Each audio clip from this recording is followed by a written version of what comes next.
Hello everybody, Ken Hertz here, and this is the Joy of Mixing. Welcome, welcome. We are here in Logic Pro, back taking a look at the mix of Mary Spender's Someone Better Comes Along. And again, there will be links down below where you can go and check out the video when they recorded the song. You can download the multi-tracks. You can mix this however you like. You can watch my videos and follow along with me, mix with me. However you would like to do it, I'm just kind of showing you how I did it, just to give you some idea in case you wanted to take any anything that you see in these videos and use them in your own mixes. Please do. Please check out the other videos I have, and if you would, remember to subscribe, hit the notification bell, leave me any comments, any questions below, hit the like button, all that fun stuff. I greatly appreciate it. Now let's go ahead and dive right on in. We have our guitar track here. We picked up last time we had the bass. Now we're here with the guitar. And so let's go ahead and solo this guitar out and give it a listen.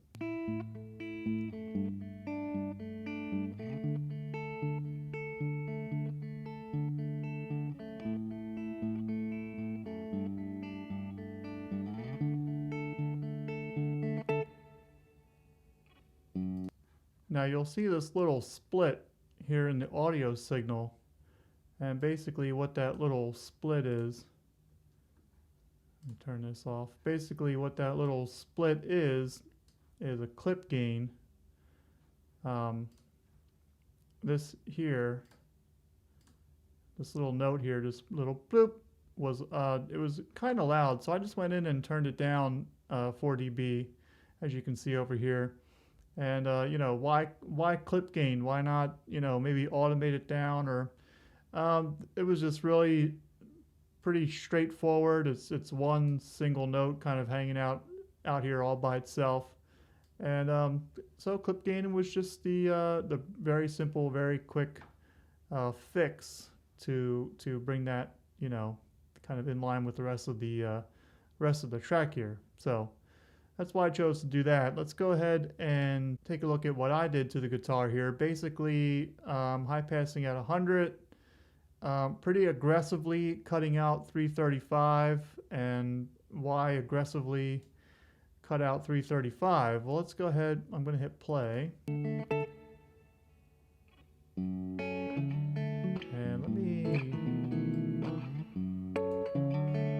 let's get this chorus here. Okay, so let me take out the EQ. Right, you can really hear that low end when the EQ is out. Here's with it in, and automatically it gets tamed.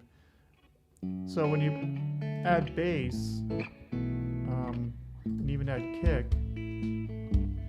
right, here's with that 335 back in the mix here. It just kind of jumps right to the front. It's right there, right with the bass, right with the kick. It's kind of hanging out in that area. So I EQ'd it out of the way.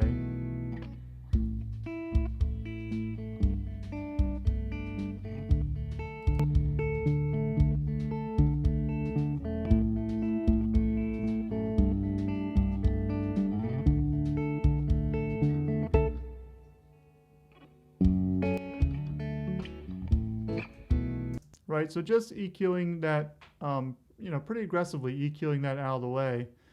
I'm actually going to take this.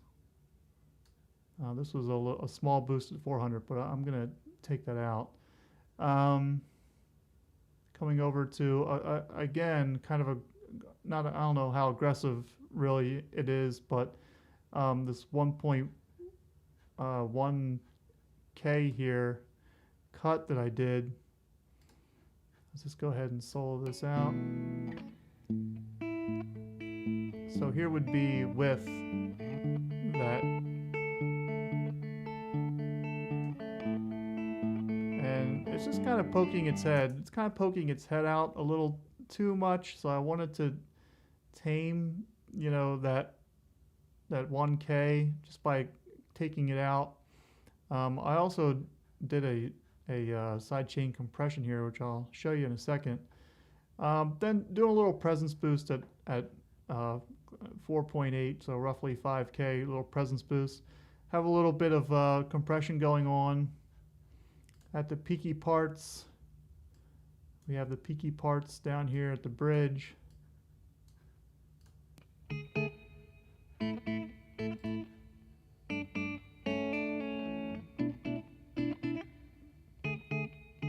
So just some very light compression going on there.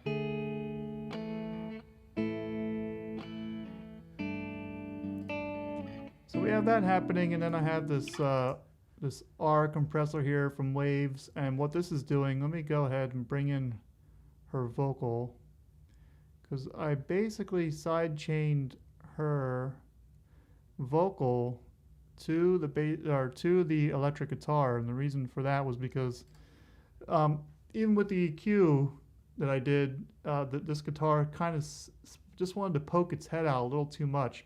So what's going on here is she's singing, and this compressor is sidechained to her vocal. So when she sings, it's ducking the guitar out of the way. It's a subtle thing. It's not, it's not like it's taking it from its level and bringing it way down and bringing it back up. It's not that kind of over the top.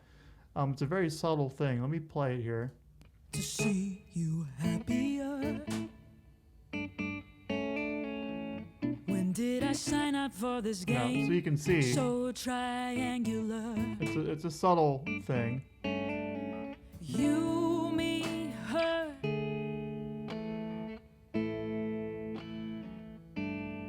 Came off worse. She drove me insane. Just wanted to duck this guitar out of the way of her vocal a little bit, and sidechain compression is a great way to do that. So I highly recommend trying sidechain compression when you run into a problem like this, where you have guitars kind of poking their head out, fighting with the singer, and so yeah, definitely give that a try.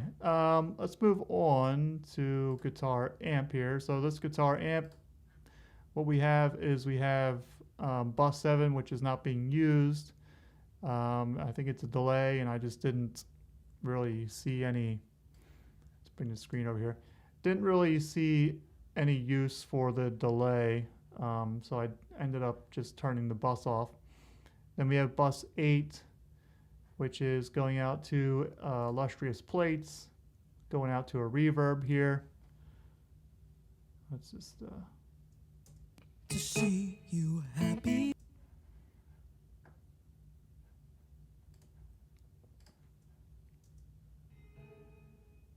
Right, so just coming over with a little reverb, and then we have our amplitude here.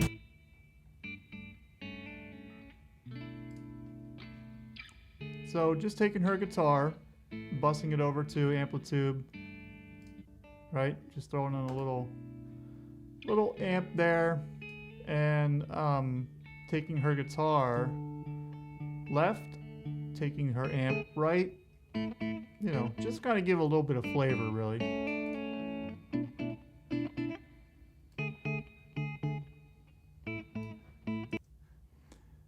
So that's it. That's really her electric guitar. That's how I went about tackling that. Then we have this would be me now. These were my little tracks that I thought sounded pretty good in the mix here, so I went and threw them in. Just this little harmonic here.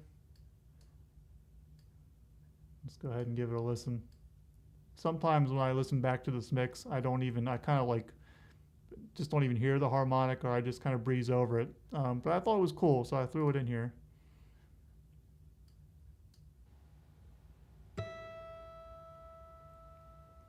That's all.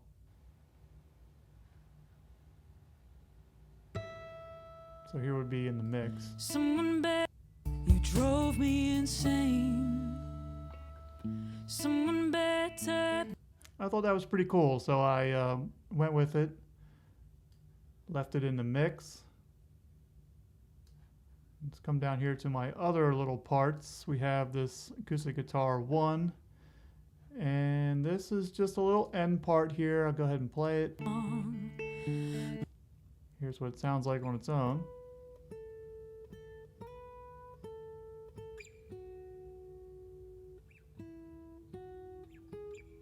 In the track here. It's worthy of a song. Someone better come along. And so I recorded this track here, and then I went back and I was like, wow, I kind of like this little step here that I did. I was probably messing around with the song and was like, did this kind of little step up into this next little section here, and here's what that sounds like. Here's together. No.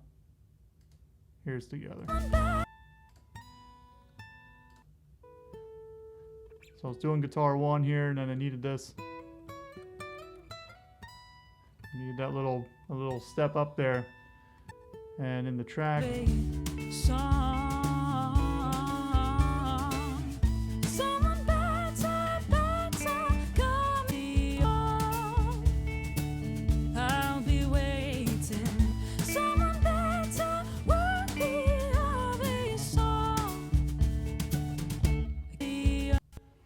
So I have those two parts going on. Let's come down here. This is the last little acoustic guitar 3.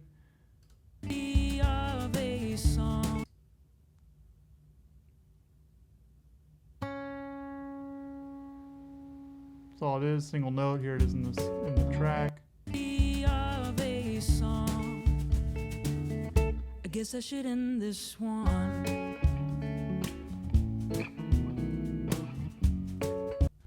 I thought that was pretty cool, so I went ahead and threw it in there.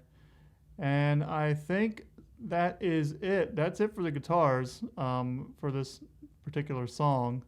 I'm going to save the vocal and the backing vocals for the next video. You can see we have vocal thick, 3, 6, 9, and 12, and what the heck's that all about. And then the backing vocals, which are pretty straightforward actually. For a song like this, I didn't go crazy on the backing vocals because it doesn't really need that. It's kind of an intimate sort of quiet tune, and it didn't need a whole lot of delays and reverbs and that sort of thing. At least not how I envisioned the song to be. I didn't put that stuff on there, but anyway, that'll be coming up on the next video, so stick around for that, folks. This was a quick one. In the meantime, happy mixing. Until next time, see you later. Bye-bye.